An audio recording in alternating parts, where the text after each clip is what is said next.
사울의 이야기가 이제 끝이 나고 다윗 이야기가 시작되었습니다. 지난주에 우리 자녀들은 사무엘이 다윗을 찾아가서 그를 왕으로 기름 붓는 그 장면을 중심으로 하나님의 말씀을 들었습니다.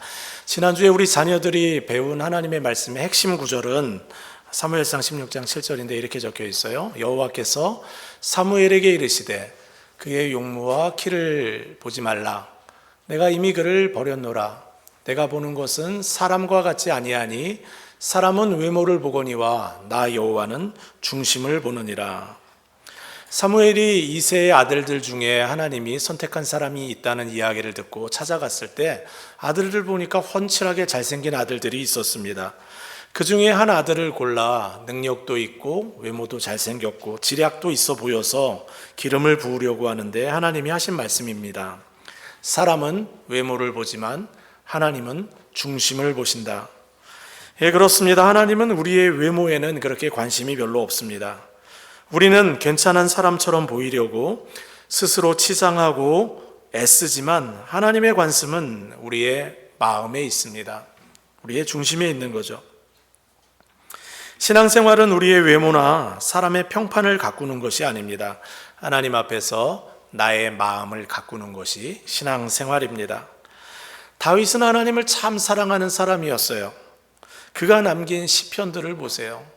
다윗의 마음에는 행복할 때나 슬플 때나 기쁠 때나 우울할 때나 공격받아 외로울 때나 위험할 때나 항상 하나님을 찬양하고 있어요.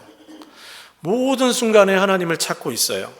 오죽하면 하나님께서 다윗을 가리켜 내 마음에 합한 자라 이렇게 말씀하셨겠습니까? 사무엘이 다윗에게 기름을 부어 내가 사울 다음에 왕이 되라고 알려주었을 때 하나님의 영이 강하게 다윗에게 임했습니다. 그리고 바로 그 시간에 또 한 가지의 사건이 일어났는데요. 이렇게 성경은 기록하고 있습니다. 여호와의 영이 사울에게서 떠나고 여호와께서 부리시는 악령이 왕을 번뇌케 하는지라. 하나님의 영이 사울에게서 떠났습니다. 하나님의 영이 다윗에게 강하게 임하는 그 시간에 사울에게 있었던 하나님의 영이 떠나버린 겁니다. 여러분, 사울에게서 하나님의 영이 떠난 것은 필연적인 일입니다. 마음에 하나님 두기를 거부하고 틈만 나면 자기의 이름을 내고 자기의 영광을 챙기는 사울의 마음에 하나님이 거할 자리가 없습니다. 하나님의 영이 떠나자 여호와께서 부리시는 악령이 그의 마음을 차지했습니다.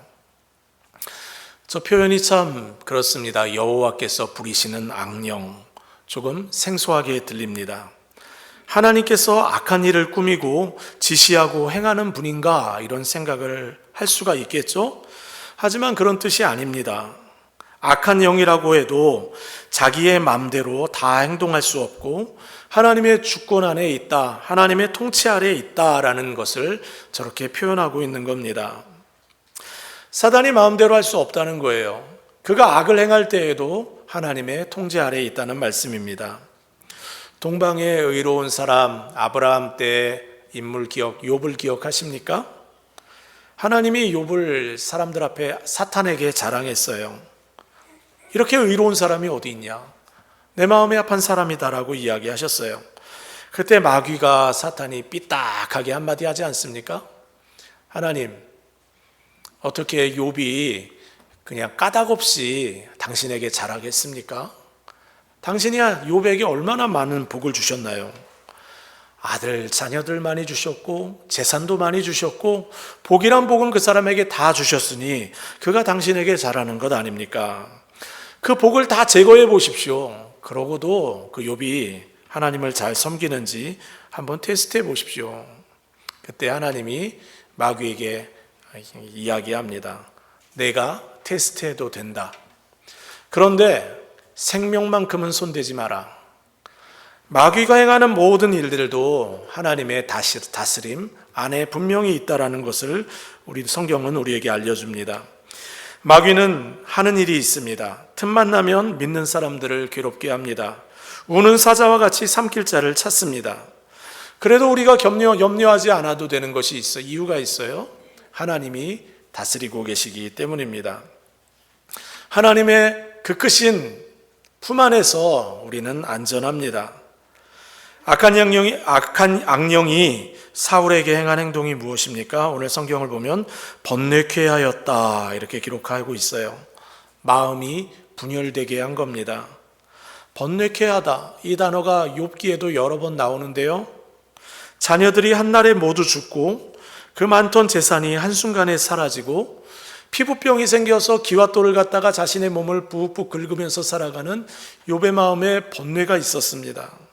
하지만 욥의 번뇌와 사울 왕의 번뇌는 다릅니다. 예수님이 이렇게 말씀하신 적이 있어요. 더러운 귀신이 사람에게서 나갔을 때 물 없는 곳으로 다니며 쉬기를 구하되 쉴 곳을 얻지 못하고 이에 이르되 내가 나온 내 집으로 돌아가리라 하고 와보니 그 집이 비어있고 청소되고 수리되었거늘 이에 가서 저보다 더 악한 귀신 7을 데리고 들어가서 거하니 그 사람의 나중 형편이 전보다 더욱 심하게 되느니라. 여호와의 영이 떠난 사울의 마음에 악한 영이 그 마음 안에 들어가 마음껏 그 사람을 휘두르고 있는 겁니다. 인간의 힘으로 어떻게 해결할 수 없는 상태가 되어버린 겁니다. 한 나라의 왕이 악령에 의하여 번뇌하며 일상생활을 거의 할 수 없게 되자 신하들이 모여 회의를 하고 왕에게 제안했습니다. 수금을 잘 타는 사람을 구하여 왕이 악령에게 시달릴 때에 수금을 연주하게 합시다. 왕이 그 이야기를 좋게 들었어요. 수금 잘 타는 사람을 데려오라고 하였습니다. 바로 그때 그 자리에 사울의 소년 중에 한 사람이 다윗 이야기를 꺼냈습니다. 내가 베들레헴 사람 이새의 아들을 본즉 수금을 탈 줄 알고 용기와 무용과 구변이 있는 준수한 자라. 여호와께서 그와 함께 계시더이다. 여러분, 우리가 주목해 봐야 할 것이 있습니다. 하나님의 영이 사울에게서 떠나 다윗에게 임하였을 때 하나님이 다윗의 인생을 새로운 챕터로 이끄시는 모습을 우리가 보게 됩니다. 이제 더 이상 다윗은 들에서 양을 치는 목동으로 살아가지 않습니다. 하나님이 그를 기름 부으시고 난 후에 그를 사울의 왕궁으로 인도하십니다. 왕은 어디에서 훈련받아야 합니까? 왕궁입니다. 하나님은 다윗을 왕궁으로 들어가게 하십니다. 하나님이 하시는 일이 놀랍지 않습니까? 사울 곁에 다윗을 알고 있는 소년이 있다는 사실이 놀라워요. 하지만 그렇게 놀랄 일도 아닙니다. 하나님은 말씀으로 세상을 창조하신 분이시고 광야에 길을 내는 분이시고 사막에 강을 만드시는 분입니다. 하나님이 정하시면 없던 길도 만들어지는 것이 하나님 나라의 역사입니다.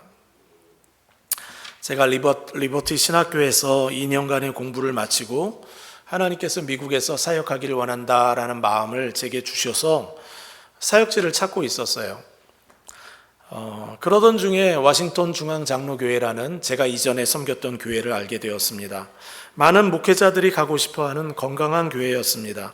이력서를 넣고 기다리고 있는데 후배 하나가 이렇게 통화를 하길 일이 생겨서 통화를 하게 되었는데요, 본인이 그 교회 담임 목사님을 안다는 거예요. 그래서 그 목사님에게 저를 추천하겠다고 하였습니다. 그리고 전화를 추천을 했어요. 그것이 효과가 있었는지 없었는지는 몰라도 제가 그 교회에 가서 설교를 하게 되었고 인터뷰도 하게 되었습니다. 그런 인터뷰도 하게 되었다라고 그 친구에게 이야기를 했더니 그 친구가 또 이렇게 이야기를 했어요. 제가 메일을 보내겠습니다. 그러면서 저를 추천하는 메일을 보냈는데, 보내면서 저를 CC해서 보냈어요. 그 내용을 보니까 저를 너무 멋지게 포장을 했어요. 그 친구는 저를 잘 모르거든요. 잘 아는 친구가 아니에요. 그런데 제가 읽어보니까 제법 괜찮게 써줬어요.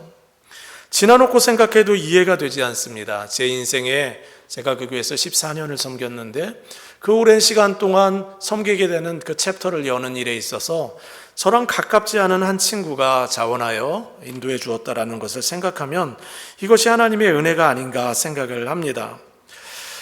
다윗을 왕궁으로 이끄시는 하나님의 방법은 과거에만 있는 일이 아닙니다.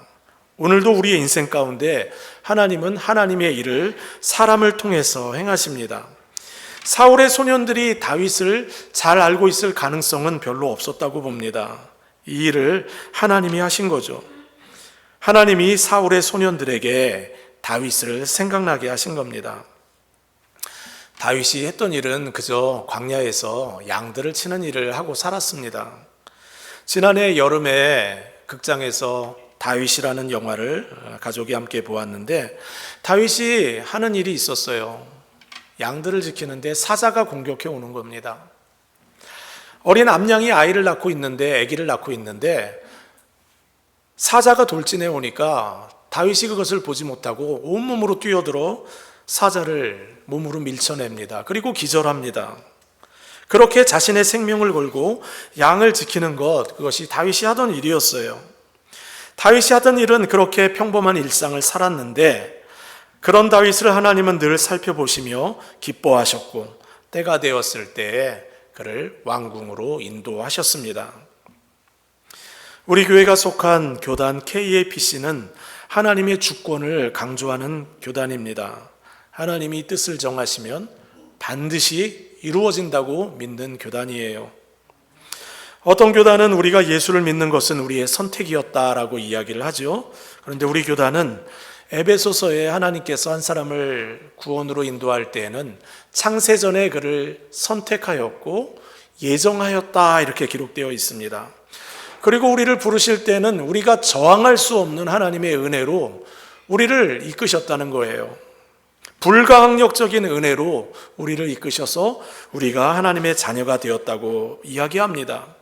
그렇기 때문에 하나님을 믿는 성도들의 삶에는 우연 같은 기적들이 일어납니다. 왜 그렇습니까? 하나님이 우리의 일상을 보고 계시기 때문에 그래요. 우리의 삶의 모든 순간들을 보고 계시고 계시기 때문에 그렇습니다.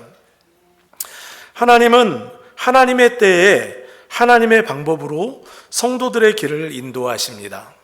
하나님의 그 광대한 하나님의 구원 계획에 우리를 부르셔서 우리를 사용하십니다. 사울 왕이 다윗을 처음 만났을 때 다윗이 너무 마음에 들었어요. 성경에 이렇게 기록되어 있어요. 다윗이 사울에 이르러 그의 앞에 모셔 서매 사울이 그를 크게 사랑하여 자기의 무기를 드는 자로 삼고, 마음에 드는 정도가 아닙니다. 사랑하는 마음까지 생겼습니다. 어떻게 처음 보는 그 상황에 사랑하는 마음까지 생겨요? 우연이 아닙니다. 하나님께서 그 마음을 사울에게 주신 거예요. 이런 일이 성경에 많습니다. 요셉이 감옥에 갇혔을 때 하나님의 인자가 요셉에게 인자를 더하셔서 간수장에게 은혜를 받게 하셨다, 이렇게 기록되어 있어요. 하나님이 간수장의 눈에 요셉이 좋게 보이게 하셨다는 거예요. 다니엘도 마찬가지입니다. 우상에게 절하지 않겠다고 채식만 하는데, 여러분, 환관장이 그 깐깐한 관리의 눈에 다니엘이 좋게 보인 거예요.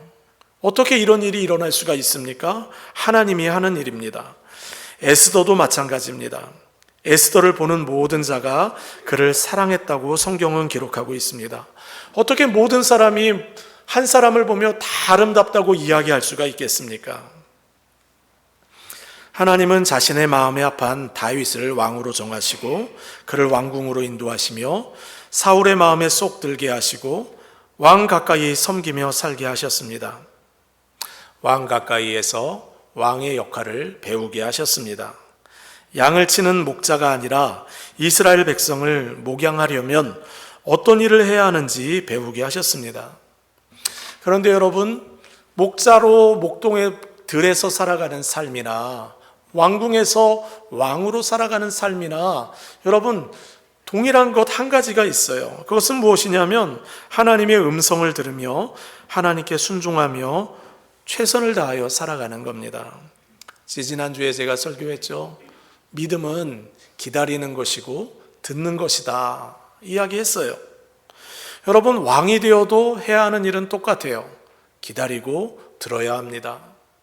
하나님이 부탁하는 일이 어렵든 어렵지 않든, 간단하든 복잡하든 개의치 않고 순종하는 것을 배워야 합니다. 지난해 영화에 사무엘이 다윗에게 나타나서 하나님이 너를 왕으로 삼았다 이야기를 하니까 다윗이 순종하지를 못합니다. 받아들이지를 못해요. 여러분 상상해 보세요. 사울이 지금 시퍼렇게 살아 있습니다. 그의 왕권은 견고합니다.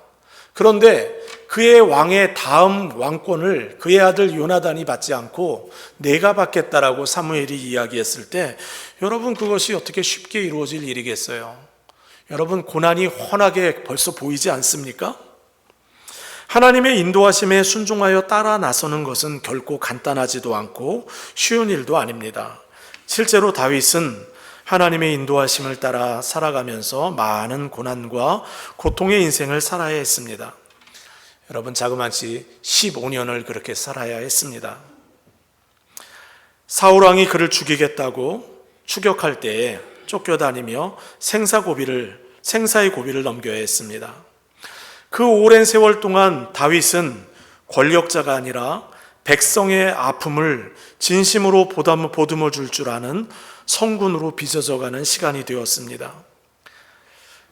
혹시 여러분들 중에 이런 생각하는 분들 계신지 모르겠어요. 하나님의 인도하심 따라 미시간 이곳까지 오게 되었는데 내 인생은 왜 이렇게 고단하고 피곤하고 고난과 고통은 줄어들기는커녕 끊임없이 연결되어 나를 괴롭히고 있는가? 여러분 이런 생각이 들 때 이 사실을 잊지 마시기 바랍니다. 오랜 세월 고난과 고통의 과정을 걸어가는 것이 하나님의 인도하심에서 벗어났음을 의미하지는 않습니다. 제가 다시 한번 읽겠습니다. 오랜 세월 고난과 고통의 과정을 걸어가는 것이 하나님의 인도하심에서 벗어났음을 의미하지는 않습니다. 아니 오히려 하나님의 인도하심 가운데 있을 가능성이 훨씬 더 높습니다. 어떻게 하냐고요? 하나님은 고난을 통해서 우리를 빚어가는 분이시기 때문에 그렇습니다. 하나님은 고난과 어려움을 통하여 우리를 신앙인격으로 만들어 가세요. 성경에 이렇게 적혀 있어요. 다만 이뿐 아니라 우리가 환난 중에도 즐거워하나니. 고난은 있어요. 그런데 주님이 나와 함께 하기 때문에 고난을 그냥 무조건 참고 버티는 차원이 아니라 주님이 나와 함께 하심을 믿고 인내하면서 그 경주를 믿음의 경주를 하는 거예요. 그 환난이 인내를 만들고 인내가 연단을 만드는데 영어 성경을 보니까 인내가 여러분 캐릭터를 만든다고 쓰여 있지 않아요? 신앙인격이 만들어지는 거예요. 고난이 우리를 소멸시키고 망가뜨리는 것이 아니라 고난 앞에서 하나님을 붙들고 버티고 견디며 싸웠더니 그것이 우리를 신앙인격으로 만들어 간 거예요. 그렇기 때문에 우리가 환난과 고난의 때를 살고 있다면 여러분 그때는 낙심할 때가 아닙니다. 하나님 앞에 엎드려 기도하며 씨름해야 할 때입니다. 하나님 앞에서 우리의 인격이 새로워져야 할 때입니다. 다윗이 사울 왕궁에 있을 때 그에게 미션이 주어졌습니다. 악령이 사울에게 이를 때에 수금을 연주하여 악령을 그에게서 떠나게 하는 것입니다. 하나님께서 부리시는 악령이 사울에게 이를 때에 다윗이 수금을 들고 손으로 탄즉 사울이 상쾌하여 낫고 악령이 그에게서 떠나더라. 다윗의 사명은 악령의 살로 사로잡힌 사울을 자유케 하는 일입니다. 그런데 여러분 이 일은 예수님이 이 땅에 계셨을 때 했던 그 일입니다. 죽은 자, 귀신 들린 자, 그들을 살리고 병든 자, 마귀에 의하여 사로잡힌 자들을 풀어놓아 다니게 하는 일이 주님의 일 아니었습니까? 나사로가 죽었을 때에 그를 살리시고 그가 붕대에 칭칭 감긴 채로 나왔을 때 주님이 뭐라고 말씀하셨어요? 풀어놓아 다니게 하라. 사망과 죽음의 권세에 사로잡힌 자들을 살리고 자유케 하는 일을 주님이 하셨습니다. 그리고 주님은 그 놀라운 사역을 교회와 우리에게 맡기셨어요. 다윗을 왕으로 기름 부으시고 난 후에 처음 맡긴 일이 겸손하게 섬기라고 부탁하신 거예요. 섬기는 것도 수준이 있는데 여러분 너무 어려운 수준이에요. 배우자 섬기는 것도 때로는 어렵잖아요. 배우자가 힘들어할 때 곁에서 섬기는 것이 어려울 때가 있어요. 그런데 여러분 하나님의 마귀에게 사로잡혀 있는 사울을 섬기는 일이 어떻게 쉬운 일이겠습니까? 섬김은 약한 사람이 마지못해서 섬김에는 다른 선택이 없어서 하는 것이 아닙니다. 섬김은 하나님의 백성에게 하나님께서 부탁하신 존귀한 부탁입니다. 예수님이 이렇게 말씀하셨습니다. 인자가 온 것은 섬김을 받으려 함이 아니라 도리어 섬기려 하고 자기 목숨을 많은 사람의 대속물로 주려 함이라. 앉아서 먹는 자가 크냐? 섬기는 자가 크냐? 앉아서 먹는 자가 아니냐? 그러나 나는 섬기는 자로 너희 중에 있느니라. 내가 주와 또는 선생이 되어 너희의 발을 씻겼으니 너희도 서로를 발을 씻어주는 것이 옳으니라. 내가 너희에게 행한 것 같이 너희도 행하게 하려 하여 본을 보였노라. 섬김은 하나님이 가장 귀하게 여기는 모습입니다. 왕이 되려면 섬김부터 배워야 합니다. 예수님 생각해 보세요. 예수님이 약한 분이셨습니까? 여러분, 예수님은 강한 분이셨어요. 그 당시 최고 권력자인 바리새파와 사두개파 사람들 앞에서 조금도 위축되질 않으셨어요. 성전에 들어가서 하나님의 집을 시장판으로 만든 그들의 상을 다 뒤엎으시면서 깽판을 놓을 수 있을 정도로 배짱이 있는 분이셨어요. 하나님은 약한 분이 아니셨습니다. 그런데 그분이 죽기까지, 십자가에 죽기까지 섬깁니다. 힘이 없어서 섬기는 게 아닙니다. 십자가를 앞두고 겟세마네 동산에서 기도하시고 난 후에 뭐라고 주님이 말씀하셨습니까? 천군 천사를 동원하여 악을 행하는 이 모든 자를 내가 이 시간에 단칼에 끝내버릴 수도 있다. 하지만 그렇게 하지 않으셨어요. 십자가에서 죽기까지 섬기기로 결정하셨습니다. 큰 힘과 능력을 가지고 있는데 겸손한 마음으로 섬김의 마음을 가지셨습니다. 사자의 용맹을 가지고 있으나 자기를 쳐서 복종시켜 하나님께 순종하는 이 모습을 가리켜 성경은 온유라는 단어를 사용하여 설명합니다. 주님은 겸손하게 섬기시는 온유한 분이셨어요. 이것이 주님께서 우리에게 바라는 겸손한 삶입니다.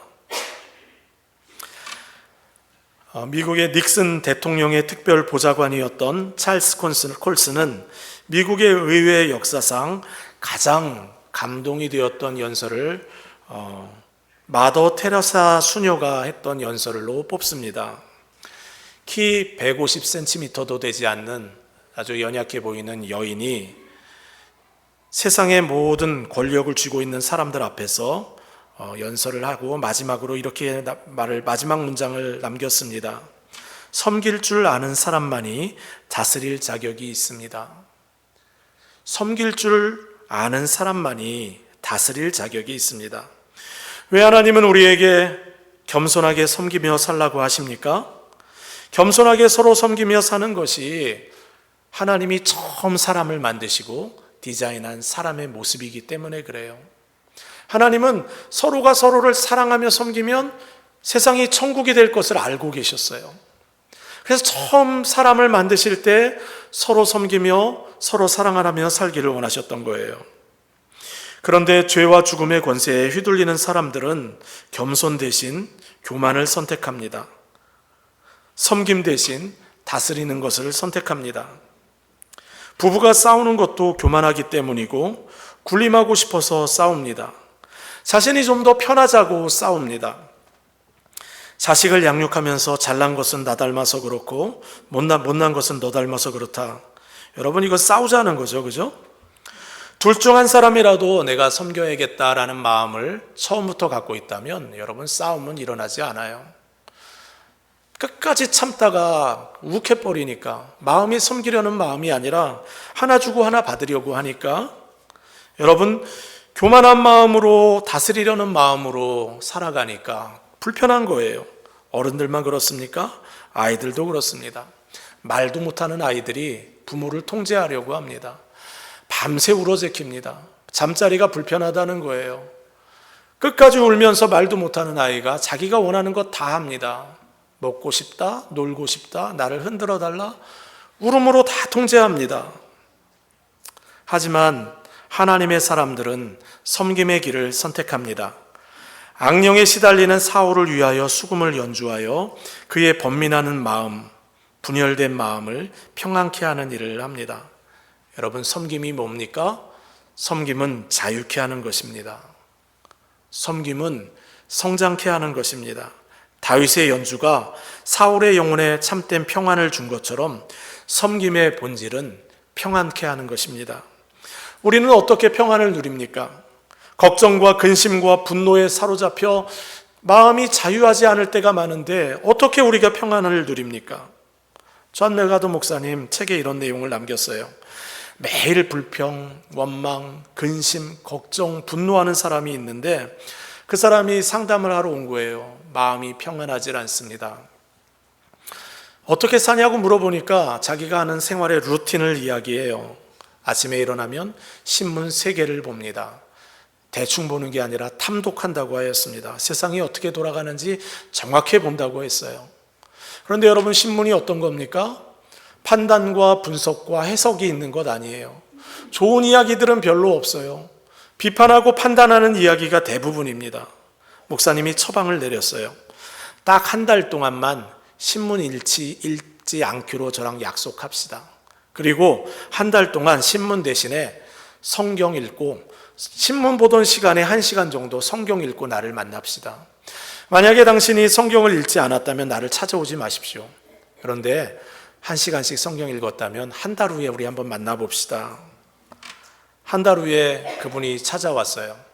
들어오는 얼굴부터 다릅니다. 환하게 웃으면서 밝은 모습으로 들어와요. 여러분, 사람은 말씀을 가까이 해야 합니다. 듣는 것을 통제해야 합니다. 사울이 다윗이 연주하는 찬양을 들었을 때 그의 마음의 변화가 일어났던 것처럼 사람은 여러분, 자기에게 오는 것들을 통제할 줄 알아야 돼요. 무엇보다 하나님의 양식, 복음을 들어야 돼요. 사람 만나는 것도 좀 더 신중해져야 합니다. 우리가 듣는 말이 우리의 영혼을 살리기도 하고 우리의 영혼을 죽일 수도 있다는 것을 기억해야 합니다. 부정적인 말을 많이 하는 사람을 가까이 하면 우리의 영혼이 죽습니다. 남을 비판하고 평가하고 판단하는 사람을 자주 접하면 우리의 영혼이 병들어요. 격려하고 위로하고 축복하는 사람을 가까이 하면 여러분, 우리의 속사람이 살아요. 자녀들에게 격려하고 칭찬하고 위로해야 하는 이유가 어디에 있습니까? 영혼이 살기 때문에 그래요. 부정적인 이야기들은 마음에서 사라지질 않아요. 한번 들어가면 좀처럼 빠져나가질 않습니다. 그런데 칭찬은 한번 듣고 나면 쉽게 잊혀집니다. 그러니 더 많은 격려와 칭찬의 이야기를 들려줘야죠. 스스로에게도 말해주어야 합니다. 낙심하지 마라. 두려워하지 마라. 걱정하지 마라. 하나님만 바라라. 시편의 기자가 이렇게 노래하지 않습니까? 내 영혼아, 내가 어찌하여 낙심하며 어찌하여 내 속에 불안해하느냐. 너는 하나님께 소망을 두라. 그가 나타나 도우심으로 말미암아 내가 여전히 찬송하리로다. 여러분, 시인은 지금 자기 자신에게 말해주고 있는 거예요. 좋은 이야기를 듣고 말씀을 듣고 격려의 이야기도 들어야 하지만 내가 낙심될 때는 내 영혼을 향해서 내가 외쳐주어야 하는 거예요. 음악을 들을 때에도 신중하게 선별해서 들어야 합니다. 마음이 움직이는 노래라고 다 좋은 게 아닙니다. 우리의 영혼에 도움이 되는 노래를 선별해서 들어야 합니다. 하나님 찬양하고 하나님 성품을 노래하는 찬양을 들으면 우리의 영혼이 살아납니다. 남을 섬기는 것도 동일한 원리입니다. 복음을 듣게 해야 돼요. 예수 믿게 도와주어야 합니다. 절망하고 좌절하고 낙심하는 분들이 있다면 칭찬과 격려와 위로의 말을 해주어야 합니다. 낙심하고 불안해하는 사람을 위해 함께 기도하며 하나님이 도와줄 거야 라고 곁에서 거듭해서 이야기해 주어야 합니다. 지난 주간에 휴가를 가지면서 한 권의 책을 읽기 시작했습니다. 그리스도의 몸 사용법이라는 책인데요. 책 제목이 영어로 보면 참 재밌습니다. The body teaches the soul 이렇게 돼 있어요. 우리는 보통 우리의 마음과 영혼이 우리의 몸을 가르친다라고 생각하잖아요. 그런데 저자는 우리의 몸이 우리의 영혼과 마음을 가르친다. 제목이 너무 특별해서 사서 읽어보게 되었습니다. 저자 저스틴 휘트멀 얼리는 현재 버지니아 리치몬드에서 비즈니스 법률 사무소를 운영하고 있는 분입니다. 중국 상해에서 4년간 선교사로 사역한 분이기도 합니다. 30대 초반에 변호사로 일할 당시 일 중독에 빠져 불안장애와 공황장애에 시달렸고 수면제와 약물에 의존하다가 그 약에 써 있잖아요. 약이 부작용이 있습니다. 자살 충동을 일으킬 수도 있습니다. 약을 먹는데 자살 충동이 일어나서 너무 괴로웠던 거예요. 그러던 중에 내 몸을 내가 너무 함부로 했구나. 내 몸으로 들어오는 모든 것들을 내가 함부로 소중하게 다루지 않았구나 생각하면서 좋은 것을 받아들이는 것이 정신건강과 신앙생활에 어떤 유익이 되는지를 연구하기 시작했습니다. 저자는 그리스도인의 영성 훈련에 있어서 좋은 것을 선별하여 받아들이는 것의 중요성을 강조합니다. 사울왕이 다윗의 수금 연주를 들음으로 받아들임으로 치유를 받은 것처럼 사람은 받아들이는 것을 중요하게 생각해야 합니다. 저자는 첫 챕터에서 호흡의 중요성을 이야기합니다. 하나님이 사람을 만들 때 흙으로 만드셨잖아요. 흙으로 만들었는데 거기에 호흡을 하나님이 불어 넣으셨잖아요. 호흡이 들어갔을 때 사람이 생명이 되고 사람이 된 거예요. 여러분, 호흡이 정말 중요하다는 거예요. 불안과 공포가 엄습할 때 우리는 호흡을 사용해야 되죠. 저자는 호흡에 우리의 기도를 실으면 우리가 많은 정서적으로 감정적으로 어려운 시기를 이길 수 있다고 이야기합니다. 책에 여러 호흡과 관련된 명언들이 있었는데 제임스 네스터라고 한 사람이 한 말입니다. 호흡을 통해 우리는 자신의 신경계통에 접속하고 면역 반응을 통제하며 건강을 회복할 수 있다.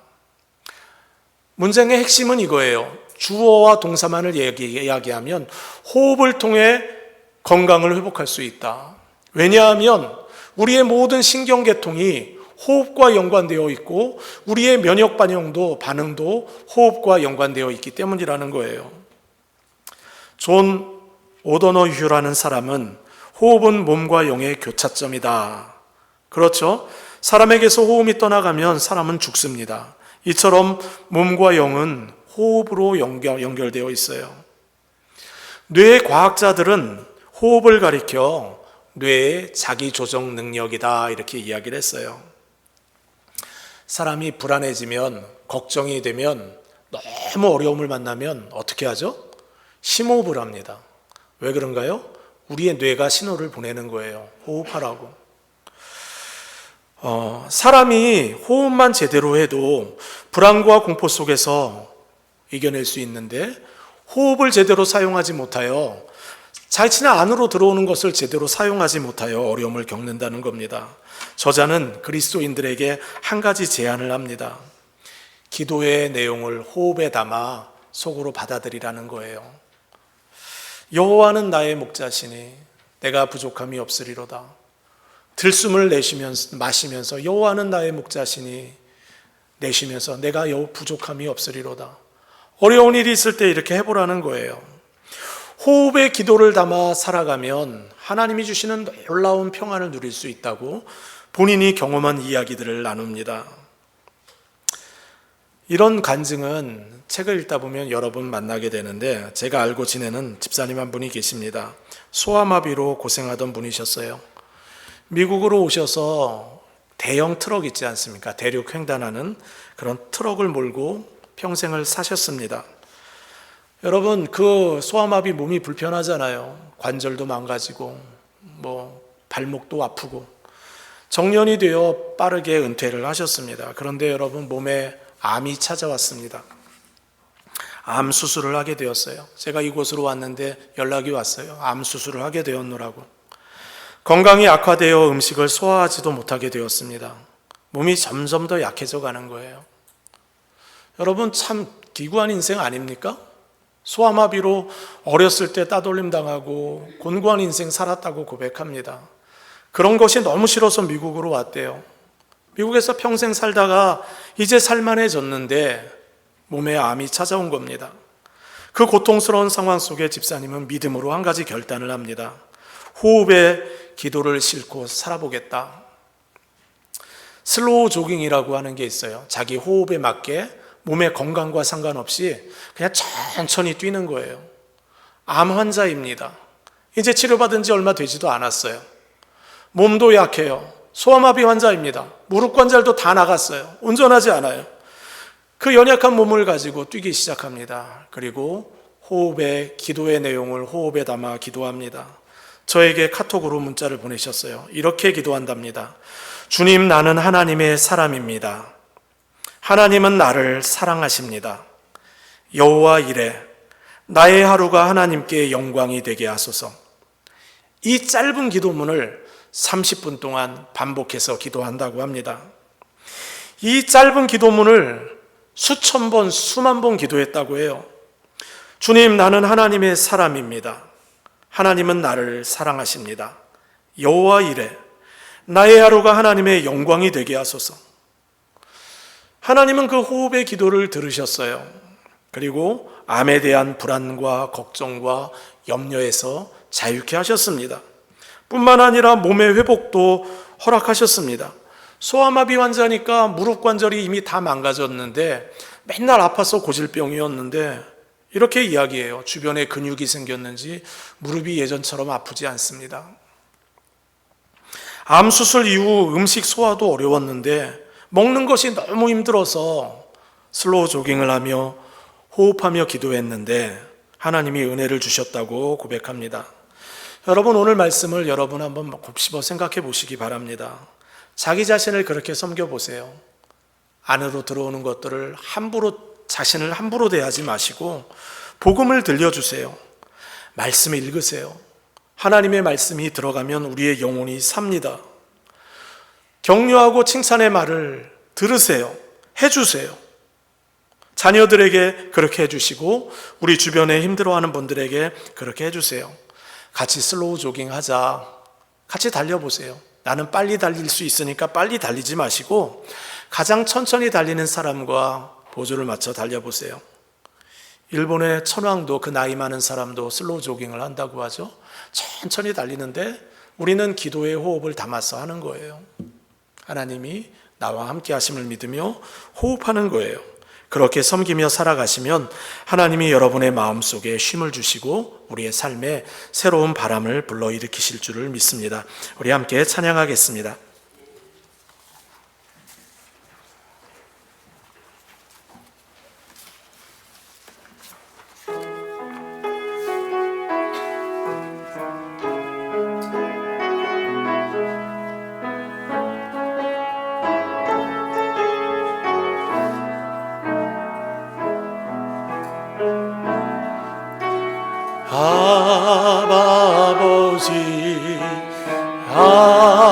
아버지 나를 안으시고 바라보신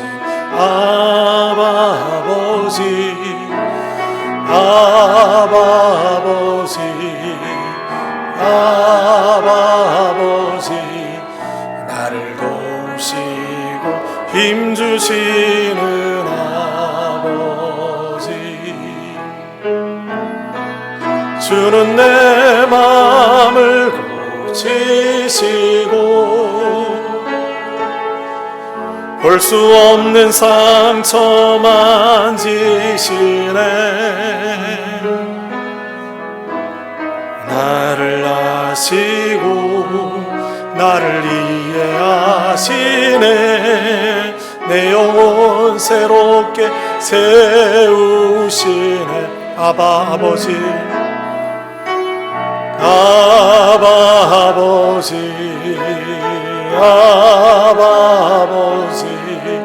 나를 안으시고 바라보신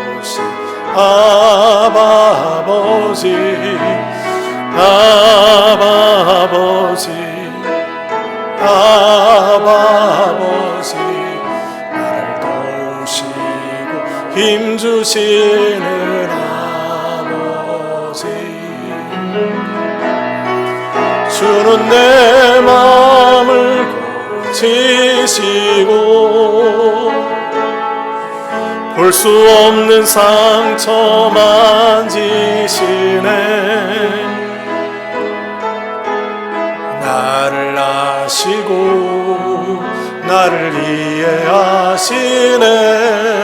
내 영혼 새롭게 채우시네. 우리 함께 기도하겠습니다. 주님의 인도하심이 있어서 여기 이곳까지 왔습니다. 우리의 앞길도 주님 인도하여 주옵소서.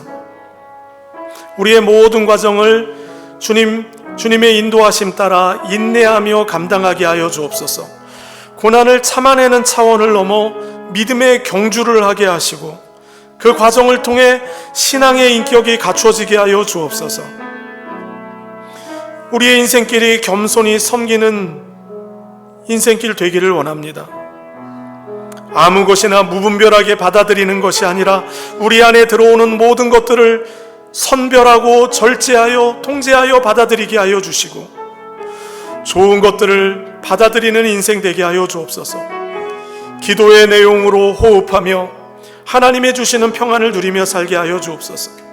우리 주변에 두려움과 근심 걱정으로 힘들어하는 분이 있다면 그들 곁에서 천천히 함께 달리며 다윗이 사울을 섬긴 것처럼 섬기게 하여 주옵소서. 주여 그 섬김에 우리를 사용하여 주옵소서. 우리 말씀 생각하며 함께 기도하며 나아가겠습니다. 사랑과 은혜 많으신 아버지 하나님, 하나님의 은혜를 사모합니다. 우리의 고단한 인생길, 아버지 하나님 피곤한 인생길도 하나님의 인도하심을 따라 여기까지 왔음을 고백합니다. 우리를 신앙 인격으로 만드시기를 원하시는 하나님의 거룩한 계획이 있는 줄로 믿습니다. 아버지 하나님, 구원 없는 것은 하나님 절망하지 않게 하시고 내 영혼을 향하여 말씀하게 하여 주시고 내 영혼을 향하여 이야기할 수 있는 영성을 주시고 아버지 하나님 천천히 함께 걸으며 세우며 살리며 아버지 하나님 일으키는 우리의 인생길 되게 하여 주옵소서. 사랑과 은혜 많으신 아버지 하나님, 우리 중에도 많은 정신적인 문제와 육체적인 문제로 하나님 앞에 아파하며 기도하는 분들이 계십니다. 하나님 이 시간 은혜를 더하여 주시기를 원합니다. 주님 말씀하여 주시기를 원합니다. 주님 말씀하여 주시기를 원합니다. 아버지 하나님, 우리가 주의 은혜 안에 거하게 하여 주시고 주의 능력 안에 거하게 하여 주시고 하나님이 부어주신 하나님의 은혜를 경험하며 살아가게 하여 주옵소서. 풀어놓아 다니게 하라 말씀하시는 하나님의 은혜가 오늘 이곳에 임하게 하여 주옵소서. 매여있는 것들이 자유케 하고 아버지 하나님 풀어주시는 하나님의 은혜가 임하게 하여 주옵소서. 주님 함께 하시고 일하여 주옵소서. 주님 함께 하여 주옵소서. 예수님의 이름으로 기도드립니다. 아멘.